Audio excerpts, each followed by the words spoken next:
नमस्कार साथियों, मैं राजेंद्र मंडलोई आपका हमारे चैनल पर स्वागत करता हूं। और आज का हमारा टॉपिक है writing a speech and article, means speech and articles writing. नई ब्लूप्रिंट के आधार पर हम आपकी तैयारी करवा रहे हैं। तो यदि आपने वो ब्लूप्रिंट नहीं देखी है तो उसको आप देखिएगा।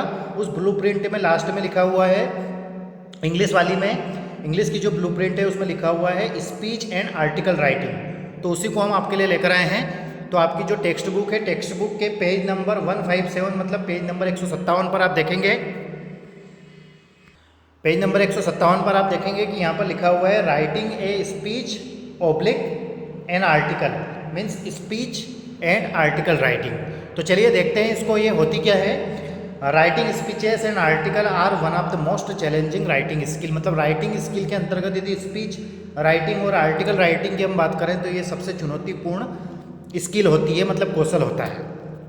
आगे लिखा हुआ है read the acronym pioneer in lesson first. Lesson first के पीछे एक्सरसाइज दी हुई है, वहाँ पर आप देखोगे तो वहाँ पर राइटिंग स्किल में पायोनियर लिखा हुआ है लेसन नंबर फर्स्ट में, उसको आप देखिएगा। And paragraph writing in lesson number 6, और पैराग्राफ राइटिंग लेसन नंबर 6 के पीछे दी हुई है। The techniques mentioned there in are useful in every form of writing. तो राइटिंग स्किल की हम बात करें तो इन दोनों चीज़ों को भी आप देख सकते हैं। दूसरी बात करें तो speech and article writing involves 4 important things. जब हम स्पीच राइटिंग की बात करें, आर्टिकल राइटिंग की बात करें तो उनमें ये 4 पॉइंट महत्वपूर्ण होते हैं। जैसे होता है ए थोरो नॉलेज ऑफ सब्जेक्ट, मतलब जिस सब्जेक्ट के बारे में आप राइटिंग कर रहे हैं या आर्टिकल लिख रहे हैं तो उसका आपको लगभग पूरा ज्ञान होना चाहिए। A wide range of vocabulary, मतलब शब्दकोश आपका अच्छा खासा होना चाहिए। Creative of a high order, creativity of a high order. Organisational abilities to incorporate the above 3 things into a meaningful sequence. मतलब इन तीनों चीज़ों का समावेश भी एक मीनिंगफुल सीक्वेंस में होना चाहिए। ठीक है दोस्तों, उसके बाद में आपका फॉर्मेट आप स्पीच और आर्टिकल दिया गया है तो उसमें कौन कौन से होने चाहिए। जैसे द ओपनिंग है तो ओपनिंग कैसी होनी चाहिए, जैसे उसका टाइटल ऑफ स्पीच होना चाहिए या आर्टिकल का सैल्यूटेशन होना चाहिए। Catchy introduction to draw attention, purpose establishment, है ना। अब बॉडी में presenting facts to develop the main ideas. इसके बाद में यदि हम चलें तो और भी इसके सपोर्टिंग सेंटेंस वगैरह ये दिए गए हैं। अब किस प्रकार के क्वेश्चन एग्जाम में आ सकते हैं वो हम देखते हैं इसकी एक्सरसाइज के हिसाब से। तो देखिए, पिछले वीडियोस यदि आपने नहीं देखे हैं तो उन वीडियोस को आप ज़रूर देखिएगा। मैंने सारी चीज़ें आपकी अकॉर्डिंग टू द एग्ज़ाम के हिसाब से सारी चीज़ें मैंने पहले ही कवर कर रखी थी। लेकिन बहुत से स्टूडेंट्स का मानना था कि सर हमें ब्लूप्रिंट के हिसाब से पढ़ाया जाए, तो मैं ब्लूप्रिंट के हिसाब से ही पढ़ा रहा हूँ। जैसे आर्टिकल राइटिंग और स्पीच राइटिंग के अंतर्गत जैसे यहाँ क्वेश्चन दिया गया है, right a speech on importance of English in everyday life. तो इम्पोर्टेंस ऑफ इंग्लिश के ऊपर यह स्पीच है। तो एग्जाम में इस प्रकार का क्वेश्चन आ सकता है। तो चलिए इसको डिटेल में पढ़ने का प्रयास करते हैं। और यदि आप चैनल पर नए हैं तो चैनल को आप सब्सक्राइब करें, साथ ही आपके फ्रेंड्स, रिलेटिव, क्लासमेट्स के पास इन वीडियोज़ को शेयर जरूर करें। चलिए, डॉक्टर राजेंद्र प्रसाद और first president had said. Doctor Rajendra Prasad जो थे वो हमारे पहले माफ कीजिएगा, प्रेसिडेंट मीन्स राष्ट्रपति थे। The English language is an advance flexible language. अंग्रेजी भाषा एक एडवांस और फ्लेक्सिबल लैंग्वेज है। In spite of the irregularities in grammar, spelling and pronunciation. In spite of का अर्थ होता है के बावजूद, मतलब अनियमितता, व्याकरण, स्पेलिंग और उच्चारण, इनके बिना English is one of the most effective instruments of expression. मतलब एक्सप्रेस करने के लिए, एक्सप्रेशन के लिए अंग्रेजी जो है वो सबसे प्रभावपूर्ण भाषा मानी जाती है। It is a language which is rich, suitable है and capable expressing minute sets of meaning. मतलब बहुत ही जल्दी से यदि आपको कोई सी चीज़ समझानी है तो अंग्रेजी भाषा का आप यूज़ कर सकते हैं। There is no language in the world which has a richer vocabulary than English.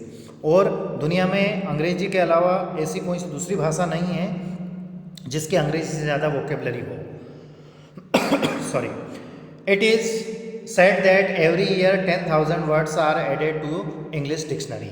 और प्रतिवर्ष लगभग 10,000 नए शब्द अंग्रेजी भाषा के डिक्शनरी में जोड़े जाते हैं। Great poets, dramatist, novelist and critics have enriched the English language beyond measure. महान कवि है ना, और ड्रामेटिस्ट मतलब जो ड्रामा लिखते हैं, नोवेलिस्ट मतलब उपन्यासकार, और क्रिटिक्स मतलब आलोचनाकार जो होते हैं, वह इन्होंने इसको इनरिच्ड कर दिया है, मतलब इसको और ज़्यादा बढ़ा दिया है. इट थ्रोब्स विथ न्यू लाइफ, और इन्होंने इसको एक नया जीवन भी दिया है. Besides this it is used every field of study, science, technology, medicine and other daily useful arts. इसके अलावा इसका प्रयोग अध्ययन के क्षेत्र में, विज्ञान के क्षेत्र में, टेक्नोलॉजी, दवाइयों के क्षेत्र में, और डेली यूजफुल आर्ट्स मतलब रोज़मर्रा की ज़िंदगी में भी हम इसका प्रयोग करते हैं. Another fact which makes English a necessity is that it possesses the unrivalled position being a world language. और इसी कारण से इसे दुनिया की जो है दुनिया में बोली जाने वाली लैंग्वेज में गिना जाता है, और सबसे ऊपर माना जाता है. Not merely of trade and commerce, इसको सिर्फ व्यापार और व्यवसाय में ही नहीं, परंतु but for social intercourse and diplomacy, मतलब हम घरेलू या सामाजिक तौर पर भी देखें तो इसका उपयोग होता है. It also gives us the key to modern scientific knowledge and learning, और इसे साइंटिफिक नॉलेज मतलब वैज्ञानिक ज्ञान और लर्निंग में भी इसको मॉडर्न की माना जाता है. ठीक है.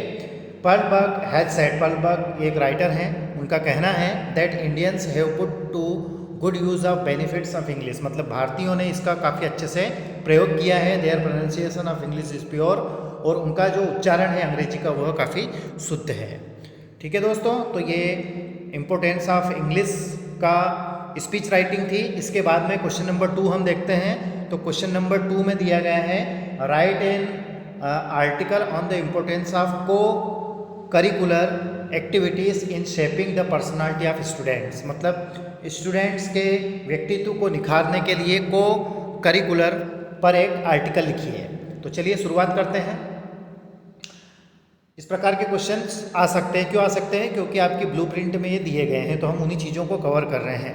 पिछले वीडियोज़ यदि आपने नहीं देखे हैं तो उन वीडियोज़ को आप ज़रूर देखिएगा, क्योंकि हमारे इस चैनल के माध्यम से हमने टेक्स्ट बुक है ना, work book, grammatical portion, writing skill है ना, नोट में की समरी, सारी चीज़ों को हमने कवर किया हुआ है. साथ ही एक जानकारी मैं आपको ज़रूर दूंगा कि आप हमें यदि चाहें तो आप हमें इंस्टाग्राम पर भी फॉलो कर सकते हैं, और वहाँ पर यदि आपको कोई डाउट या कोई क्यूरी हो तो आप वहाँ से भी हमसे मदद ले सकते हैं. ठीक है दोस्तों, चलिए शुरुआत करते हैं. In a school several co curricular activities are arranged. Curriculum एक वर्ड होता है और करिकुलम का अर्थ होता है पाठ्यक्रम. तो स्कूल में बहुत सारी गतिविधियाँ ऐसी होती हैं या उनका आयोजन होता है. It is very important for students to take part in this activities. और स्कूल में जितनी भी गतिविधियाँ होती हैं उन सारी गतिविधियों में स्टूडेंट्स को भाग लेना चाहिए. As the help in shaping and developing their personality and ability. और इन गतिविधियों से उनके स्वयं के विकास और व्यक्तित्व और उनकी योग्यता में विकास होता है. जो भी स्कूल में एक्टिविटीज़ होती है उनमें यदि आप भाग लेते हैं तो उससे कहीं ना कहीं आपके व्यक्तित्व विकास में फ़ायदा मिलता है. Mayor studies of subjects taught in the school is not sufficient. Mayor का अर्थ होता है मात्र. मात्र किताबी ज्ञान या जो हमारे सब्जेक्ट हैं उनका अध्ययन ही पर्याप्त नहीं होता है. It is not sufficient. They merely give bookish knowledge. वह सिर्फ आपको किताबी ज्ञान देता है. एक्टिविटीज़ लाइक ऐसे कॉम्पिटिशन जैसे विज्ञान प्रतियोगिता, debates and discussion, science and arts exhibitions etc. Support the mind of students. जैसे ऐसे कंपटीशन होता है, विज्ञान प्रतियोगिता माफ़ कीजिएगा, निबंध प्रतियोगिता होती है, डिबेट मतलब वाद विवाद प्रतियोगिता होती है, discussion and science and art exhibition और विज्ञान प्रदर्शनी. साइंस एग्जीबिशन का अर्थ होता है विज्ञान प्रदर्शनी. इस प्रकार की एक्टिविटीज़ में भी स्टूडेंट को भाग लेना चाहिए. Support the mind of the students. और ये आपके मस्तिष्क को सपोर्ट करता है स्टूडेंट्स के. It is said that reading makes a full man, writing an exact man and confidence A ready man. कहा गया है कि पढ़ाई एक फुल मैन बनाती है, मतलब पूरा व्यक्तित्व बनाती है, राइटिंग एग्जैक्ट मैन बनाती है और कॉन्फिडेंस जो है वो रेडी मैन बनाती है।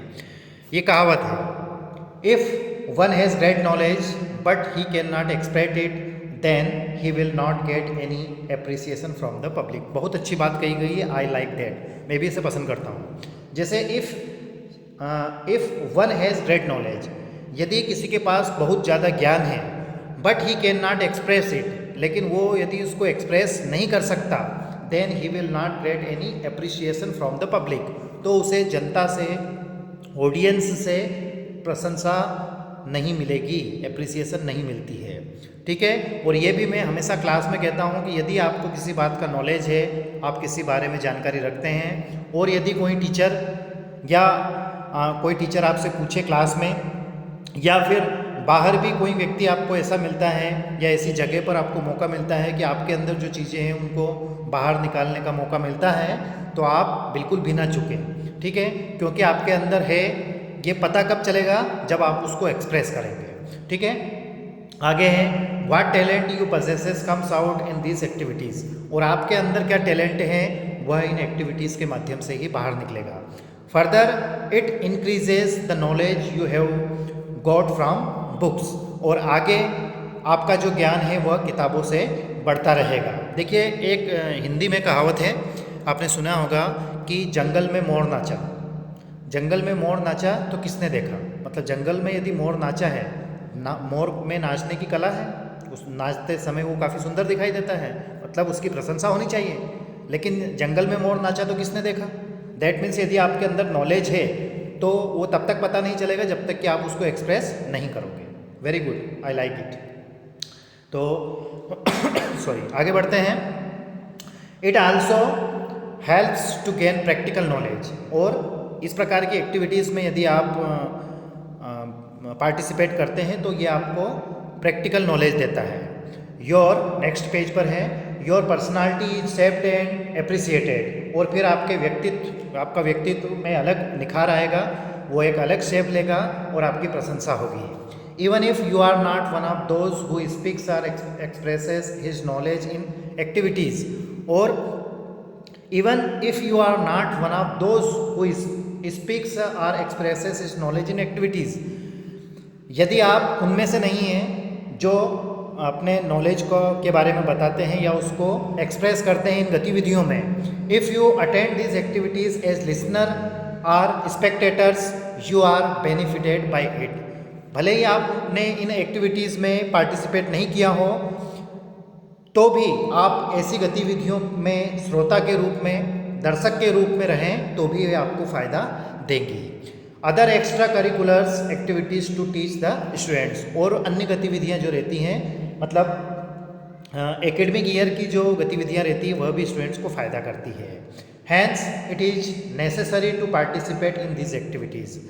इसका सही सार यह है कि आपको इन गतिविधियों में पार्टिसिपेट करना चाहिए। ठीक है दोस्तों, तो ये आर्टिकल राइटिंग और स्पीच राइटिंग के ऊपर हमने 2 क्वेश्चन किए हैं जिनका सॉल्यूशन मैं आपके लिए सामने लेकर आया था। ये वीडियो आपको कैसा लगा आप कमेंट्स करके ज़रूर बताएं। साथ ही आपके फ्रेंड्स, रिलेटिव, क्लासमेट्स के पास इन वीडियोस को शेयर ज़रूर करें। उम्मीद करता हूं कि आप अपने फ्रेंड्स, क्लासमेट्स के पास इन वीडियोस को शेयर करेंगे। पिछले वीडियोस यदि आपने नहीं देखे हैं जिनमें हमने क्वेश्चन बैंक के भी सारे क्वेश्चन डाल दिए हैं, तो वो वीडियोज़ यदि आपने नहीं देखे तो उन वीडियोज़ को भी आप ज़रूर देखिएगा। ठीक है दोस्तों, thank you very much, take care of your self, thank you once again.